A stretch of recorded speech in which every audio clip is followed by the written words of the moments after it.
Welcome to the Brad Link Podcast, your home for expert wedding planning advice. Today, we're talking all about why you should not hire your friends to work your wedding. So, I want to give you just a couple of tips of advice and then also a few stories about what I've seen as a wedding planner when I see friends working events. First and foremost, the number one reason you shouldn't hire your friends to work your wedding is they may not be as experienced as a professional wedding vendor. So even though they might be giving you a good deal or even gifting you their services for free, you might not be getting the level of service that you would expect. And you definitely might lose out on some things, especially if it's like a photographer or a DJ or somebody that really has a big impact on the day of your event.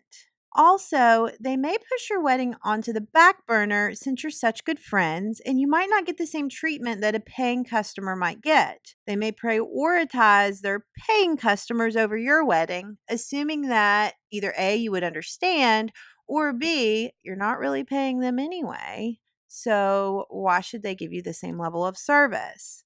So, honestly, one of the third reasons why you wouldn't want to hire your friends is because you want your friends to enjoy your wedding and not have to work it. Also, I've seen where photographers know people at the wedding because they're friends with them too, and they lose focus on the photography and they start visiting with the friends that they know. I've even seen a photographer walk around with a beer in her hand, catching up with old friends for almost an hour while the reception went on. And I couldn't forget about how many pictures that bride and groom are missing out on because they had a friend as a photographer instead of hiring a pro.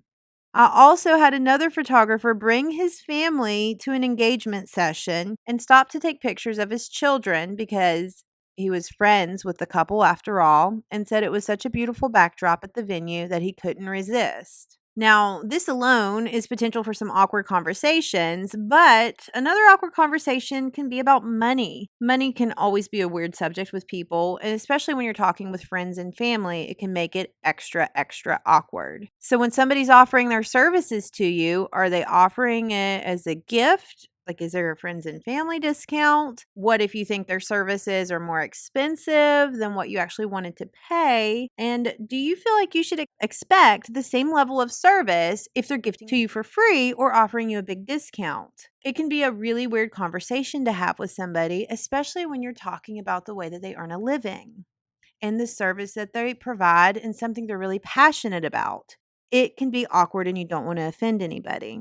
What can be more awkward is if you do hire them and then you're not happy with their services. What if you have to come back later and say you're not happy with your wedding pictures? What if they were a really unfocused DJ that was catching up with friends and they missed a lot of the timing for your event and the flow of your event was off?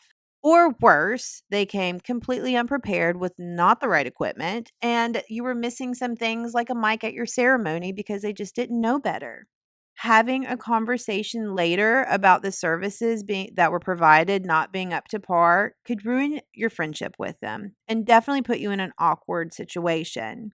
And if you're not happy with their services while you're planning, it's kind of hard to fire them before your wedding day because it's definitely going to make it weird. And then, do they even know if they're invited to the wedding or not?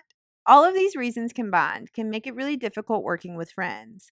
But what I would say more than anything is you're missing the opportunity for an experience that is stress free, where you don't have to worry if somebody is completely prepared for the day of, where you don't have to worry about the standard of the product that you're going to be receiving after it's all said and done. And you definitely don't have to worry about awkward conversations about money or refunds when you hire a professional. A pro knows how to do it because they're experienced and they've done it over and over and over.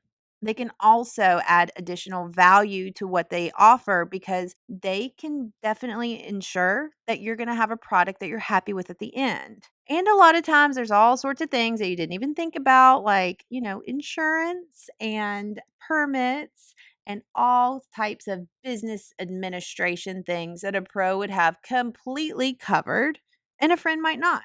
What if it's their first wedding? So, all in all, what we say to do is if you can't afford it, if it's in your budget, hire a pro for everything because you will feel so much better when you're getting into your wedding dress knowing that pros are taking care of you the day of your event. If you can't, you can look into hiring friends, but first look at your budget and ask if there's anything you can cut. Do you need favors, really, over a real DJ? Should you be purchasing 3 gorgeous wedding cakes when you could deal with 1 and hire a real photographer? Just look and make sure that you're not spending money in areas that you don't need because hiring a pro is something you definitely should do. For more expert wedding planning advice, follow us at thebradlink.com.